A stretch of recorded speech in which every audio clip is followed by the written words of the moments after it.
ఇలాంటి నాయకుడిని ఇటీవల కాలంలో మీరు చూశారా? నేనైతే 45 ఏళ్ళు చూడలేదు.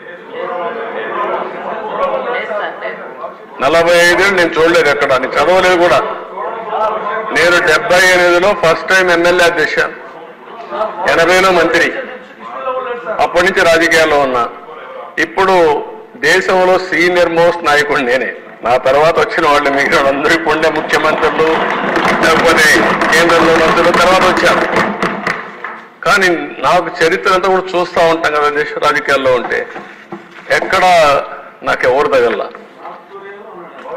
కాదు. ఒక అతను దొరికాడు, ఒక నార్త్ కొరియాలో ప్రెసిడెంట్ ఉన్నాడు. చరిత్రలో ఒక అతను ఏంటంటే పాబ్లో ఎస్కోబార్ గెవిరియా. అతను ఇదేనండి, ఎస్కోబార్ అనే వ్యక్తి కొలంబియన్ డ్రగ్ లార్డ్. ఇతను నార్కో టెర్రరిస్ట్. అతను పాలిటీషియన్ అయిపోయాడు.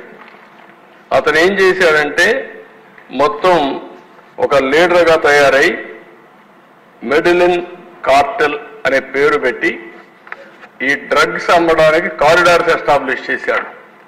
ఎస్టాబ్లిష్ చేసి మొత్తం దీంట్లో $30 బిలియన్ డబ్బులు సంపాదించి, అది ఈరోజు $90 బిలియన్ వర్త్ ఆఫ్ వెల్త్ సంపాదించాడు దీంట్లో. ఇది సంపాదించిన తర్వాత మీరు ఒకసారి చూస్తే 76లో అరెస్ట్ అయ్యాడు. 80లో number 1 and richest drug lord of the world. Drugs కూడా మీ ప్రపంచంలో రిచెస్ట్ ఫెలో కావచ్చు, వ్యాపారాలు చేసి కావచ్చు. కానీ ఇప్పుడు మాజీ ముఖ్యమంత్రి ఉద్దేశం ఏంటి? ఆయన కూడా అదే కావాలి.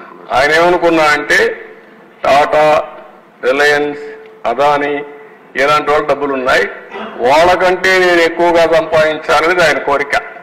నేను అందుకే ఒక మాట చెప్పాను మీకు, కొంతమందికి నీడ్ ఉంటుంది, కొంతమందికి గ్రీడ్ ఉంటుంది, కొంతమందికి మేనియా ఉంటుంది, పిచ్చ ఉంటుంది. మెకనస్ గోల్డ్ అదే పిచ్చ. అలాంటి పిచ్చబట్టిన వాళ్ళు ఇవన్నీ చేస్తారు.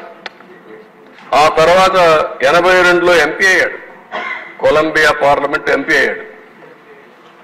82లో అమెరికా అరెస్ట్ చేయాలంటే మేడ్ డీల్ విత్ కొలంబియా ప్రెసిడెంట్తో ఇతను ఓన్ ప్రిజన్ ఒకటి క్రియేట్ చేసుకొని లా క్యాథెడ్రల్ అనే ఒక ప్రిజన్ మంచి హిల్స్లో కట్టుకొని అక్కడే ఉంటా అన్నాడు. పెట్టారు. అక్కడి నుంచి తప్పించుకొని మళ్ళా వెళ్ళాడు. వెళ్ళిన తర్వాత 86లో ఈ killed minister of justice, Colombia minister law మినిస్టర్ని చంపేశాడు.